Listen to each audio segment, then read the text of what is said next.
So here is what I see as the problem in Zimbabwe. Some people would say we have an economic problem. I would say we have a leadership problem, which manifests itself in economic dysfunction. And because it's a leadership problem, if you're a political formation, then your focus has to be on ensuring that you actually produce leaders at every level. And as far as I'm concerned, I haven't seen that in our country where there is a commitment to say, you know what, we are a political formation whose sole purpose, because that's the problem, right, is actually ensuring that we have the right leadership at every level, and not just at presidential level, by the way. And I think there is a tendency in our country to look for saviors and so on, and just get one person, because our politics is so driven by personality, get one person who is going to solve all our problems. The truth of the matter is that it's going to take a whole leadership structure and culture to change the problems in our country.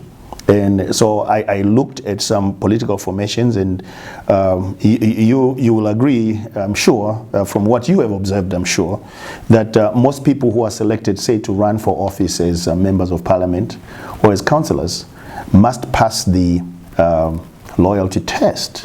How long have you been in the political structures of the party? You know, and who are you, and all of that. That has nothing to do with competency.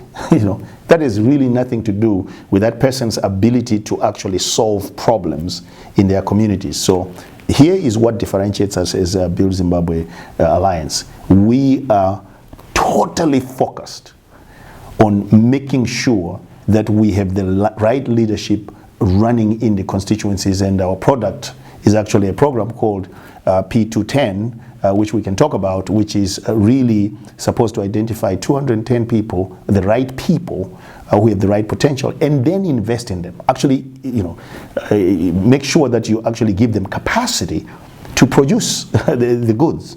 And we're hoping to even spread it to councillor level. Because, as you know, service delivery is in the communities. Really, you look at the councillor, not the MP, to actually be the one who determines service delivery. So BZA, with the Build Zimbabwe Alliance, is unique in that sense, that our focus, our total focus, is actually on raising, training, coaching leaders and giving them a platform to run.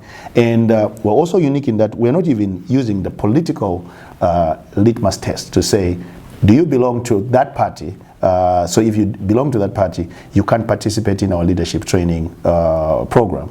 We are totally committed to changing the leadership culture in our country, even at the expense, at our own expense, it may seem, that we would actually offer somebody else who may even be running against us, you know, an opportunity to train. If at the end of the day, we produce a critical mass of leaders who know what they're doing and who have a heart for the people, we will change our country. And other stories, visit our website www.263chat.com. Follow us on Twitter @263chat and like our Facebook page 263chat.